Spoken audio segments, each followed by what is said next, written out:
गाबोननिफ्राय चिरां जिल्लानि बालाझाराव खुंफुंजागोन सानब्रैनि थाखाय जोलुर बादायलायनाय। चिरां जिल्लानि सिङाव थानाय बालाझार राइजिं क्लाबनि बानजायनायाव गाबोननिफ्राय बालाझार गेवलां फोथाराव दोलै नोगोरै खुंफुंजागोन। बेनिनो गाबोन बेखेवनाय खेलाखौ गेलेगोन TAYC आरो चिरां FCआ।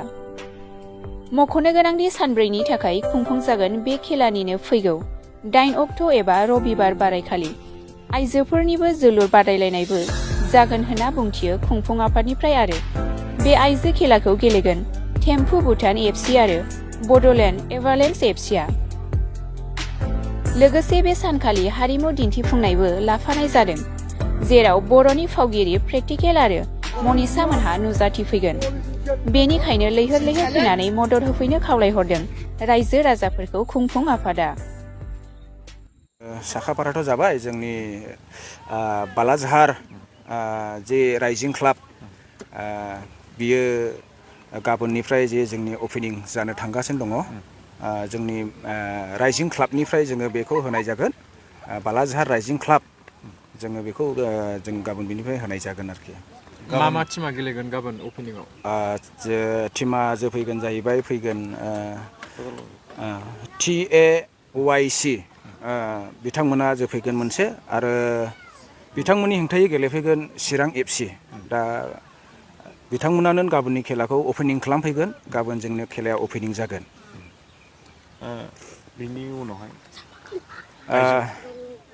बिनि उनावहाय आरो जोंना 6-7 बेखौ जोङो जेन्ट्सफोरनि खालामनाय जाबाय। जेन्ट्सफोरनि 6-7 साननैखौ जोङो हौवाफोरनि दिन्थिखांनायनि उनाव जोङो वमेन्स फुटबल जे हिन्जावफोरनि टिम बिथांमोनाबो जोंनि गेजेराव गेलेनानै जोंनि बे बालाझार गेवलां बल फोथारखौ समायहोफैगोन आरो। मा टिम जागोन बे वमेन्स? टिमा जोंनि खाथियावनो थानाय जोंनि जे भुटान थिम्फु भुटान FC आरो बिनि हेंथायै गेलेगोन जोंनिनो जे बर'फोर जे बड'लेण्ड बिथांमोनानो जोंनि गेजेराव गेलेनानै जोंनि बालाझार फिल्डखौ समायहोफैगोन। बड'लेण्ड एभालेन्स FC आरोखि। जोङो जेन्ट्सफोरनिखौ जोङो टिकेटखौ खालामनाय जानाय नंला। बेखौ जोङो 6-7 जोङो बेखौ ओरैनो फ्रियाव जोङो दिन्थिनाय जासिगोन। खिन्थु 8 थारिखआव जोङो जे रबिबार दिनाव वमेन्सफोरनि जे खेला जानो फैगासिनो दङ, जोङो बेखौ बिथांमोननो एसे खरसफोर हरनांगौ जानायलाय बेखौ जोङो एसे टिकेटनिबो खालामनांगौ गोनां जानानै फैदों। जोङो 8 थारिखआवब्ला टिकेटखौ जोङो लानाय जागोन। ओरैनो चेम्पियनशिप आरो रानार्स आप हिसाबै प्राइजफ्रा मा होनाय जागोन? जोङो बिसोरनो जास्ट ट्रफि गंसे हरगोन, ओमफ्राय मानिबो दङ। आंनि खावलायनाया बेनो, आङो जे जोंनि राइजिं क्लाबनि जानानै आङो दैदेनगिरि जानानैहाय जेन'बा आङो खावलायनो सानबाय जोंनि गामि ओनसोल एबा दाब दाब जायगानि फुटबल जोलुर बादायलायग्राखौ मोजां मोनग्रा रायजो राजा नोंथांमोननिसिम आङो बेखौनो खावलायनो सानदों, जोंखौ फैनानै जेन' मदद होफैयो एबा खेलाखौ मेहेर गोनां खालामफैयो।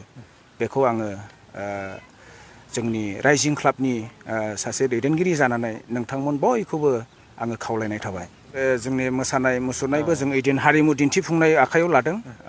बेखौ जोङो हांख्रायनानै मोनदों जाहैबाय जोंनि दासो जाखांफुबाय थानाय जि सर्ट मुभिस खालामग्रा बिथां प्रेक्टिकेल, जोङो बेखौ मोननो हादों सासे, आरो जोंनिनो बेजों एखे लोगोसेनो जे सर्ट मुभिस बानायग्रा मनिषा, बिथाङाबो जोंनि बे बालाझार गेवलां बल फोथाराव फैनानै जोंजों इन्जय खालामफैगोन।